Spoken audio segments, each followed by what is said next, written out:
Assalamualaikum warahmatullahi wabarakatuh. Kali ini kita akan bahas terkait selective reduction ya. Jadi suatu asam karboksilat itu dapat direduksi menjadi alkohol, ya kan, suatu alkohol. Tetapi bagaimana jika keadaannya kita memiliki suatu senyawa siklik dan ada dua gugus fungsi yang berbeda. Misal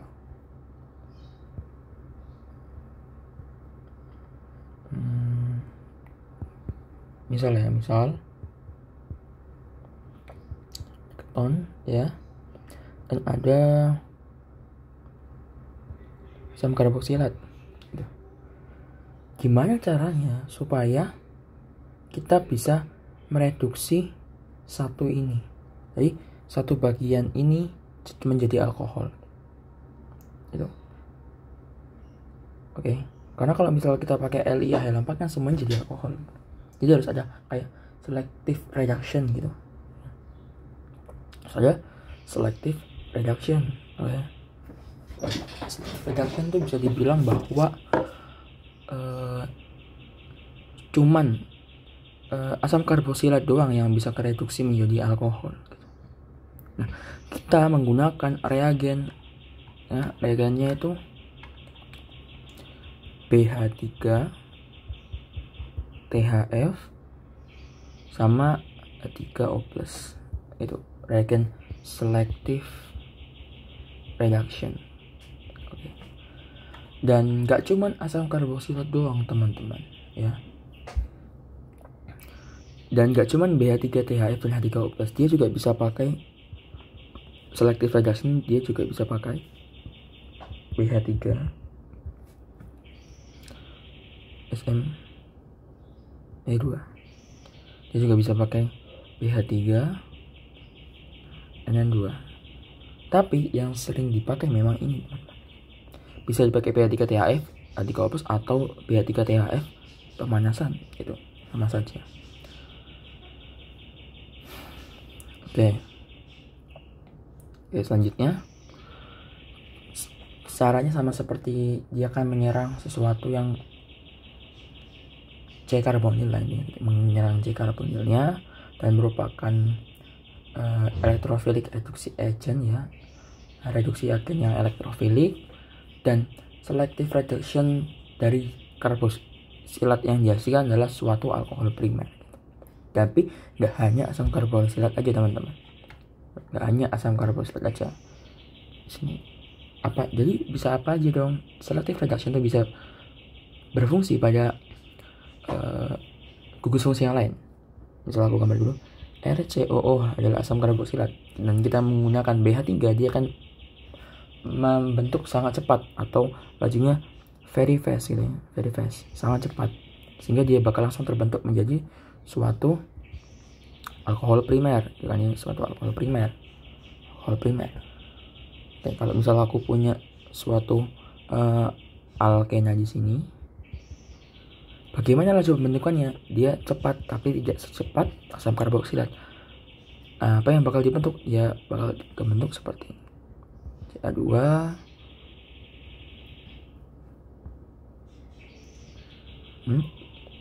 CH ya, sini, lalu ini ada BH3 nya bakal nempel di sebelah sini.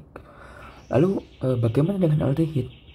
Aldehid juga bisa, dan dia masih fast gitu, masih cepat gitu. Dia masih cepat dan dia juga bakal terbentuk suatu ya alkohol primer juga gitu. Lalu bagaimana dengan keton ya? Bagaimana dengan keton? 2CO ya kan ya. Dia itu laju pembentukannya itu moderate atau tengah-tengah, ada mid ya, mid tengah-tengah gitu. Dan dia kan membentuk suatu alkohol yang sekunder. Ya, ini kan alkohol sekunder gitu.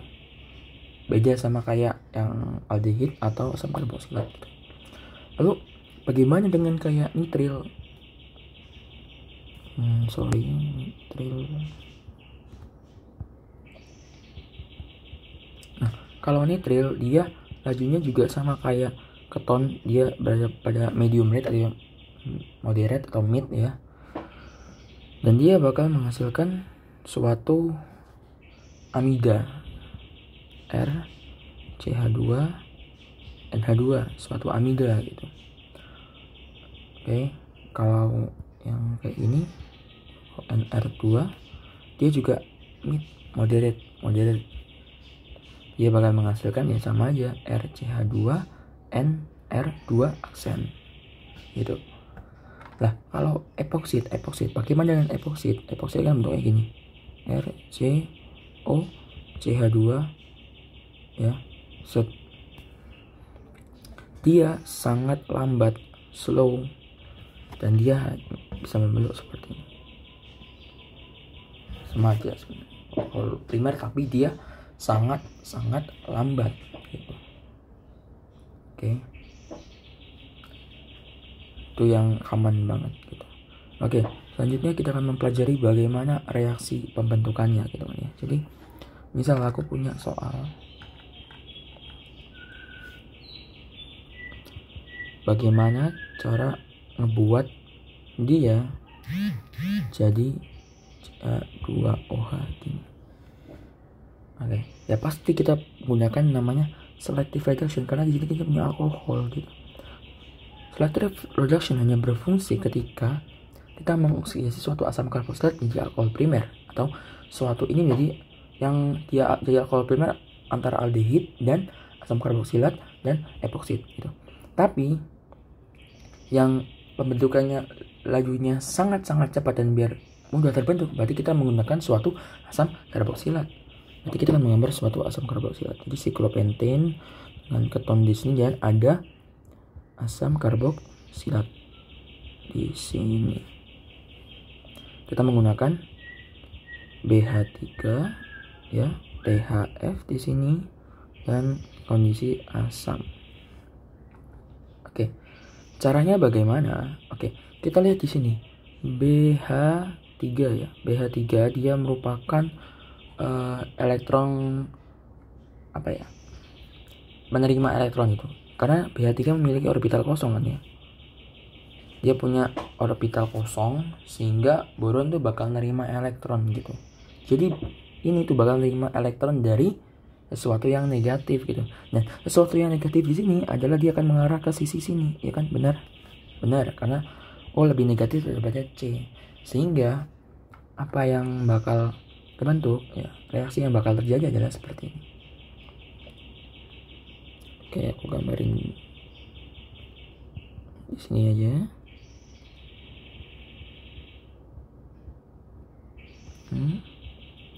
C O ya, OH. Di sini aku punya BH3 THF 3OS.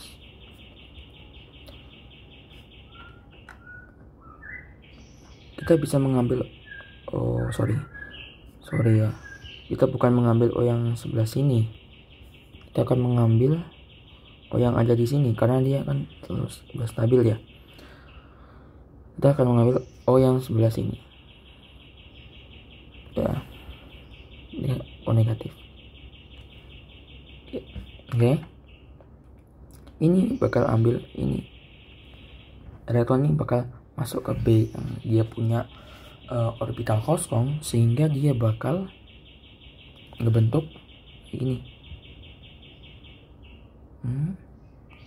Ini masih ada ketonnya, set C, masih ada ini, set O, set BH2, nyambung kan, udah masuk kan BH2 nya. THF nya nanti, THF itu kayak solventnya lah, kayak solventnya gitu, jadi nggak terlalu berfungsi juga, berfungsi cuman larutkan doang gitu.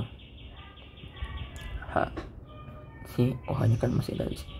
Ketika dia masuk ya kan, ini masuk berarti di sini jadi muatan positif ya kan. Oke. Lalu di sini BH3 berarti kan dia merupakan suatu hidrida. Hidrida yang kita kenal adalah atom H yang negatif, berarti dia memiliki suatu yang negatif, sehingga ini bakal nyerang ke sini ya kan, sehingga ini akan pindah arahnya ke atas. Oke. apa yang bakal terjadi? Yang terjadi adalah seperti ini. Set masuk on. C jadi modenya negatif gitu kan, hanya udah masuk sini, ini tetap O dan ya positif ya, terus BH2. Nah terus oke, selanjutnya adalah di sini O negatif, sehingga dia harus turun. Ketika ini turun, dia akan mengusir ini ya kan, sehingga dia akan pergi. Lalu yang bakal terbentuk adalah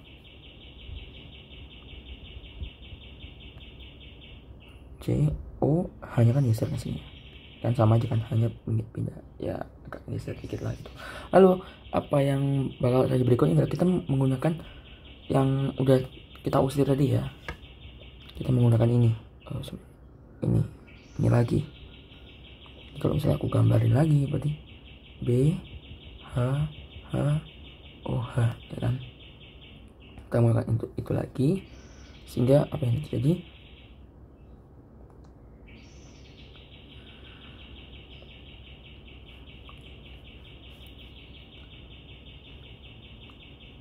Lalu kita lihat lagi di sini. Yang menyerang pasti negatif dari yang sini yang paling negatif antara pH dengan CO pasti CO kan, karena elektron negatifnya, sehingga yang di sini bakal nyerang kemana? Ke boron ya kan. Ini bakal nyerang ke boron, sehingga yang terbentuk adalah di halaman selanjutnya, yang terbentuk adalah seperti ini. Set iya,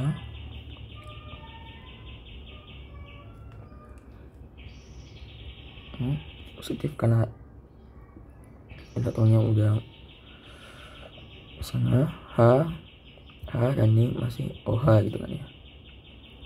Ini masih ada H di sini. Oke. Nah, sama seperti yang tadi lah, kayak biasa tadi. Ini atom H yang negatif, dia akan menyerang sisi yang positif, berarti dia akan menyerang ke sini. Ketika dia menyerang, dia akan lepas elektronnya pindah ke atas gitu. Yang terbentuk adalah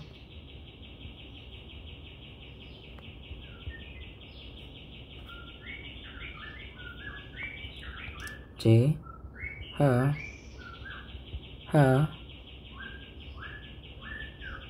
sorry O B OH sama H gitu ya. Nah ini bahwa ini kita sudah punya kayak ini. Nah ya kan, suatu CH2O berarti kita memerlukan alkohol, berarti kita memerlukan suatu asam supaya O negatif ya kan? Kita menggunakan H3O+. Kita gambar lagi produknya yang kayak ini.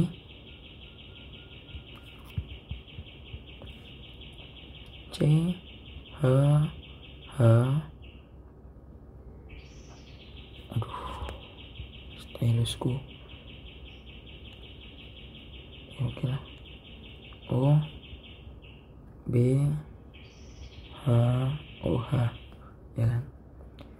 Ini masih ada yang negatifnya ya, akan ambil yang sini ya kan. Ini juga bakal lepas pergi ya, sehingga dia bakal ngebentuk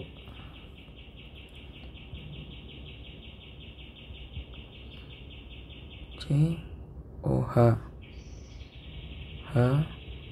atau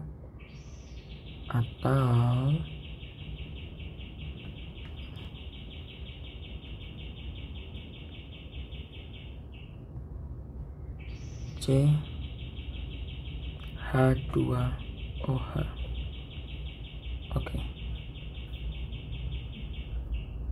Oke.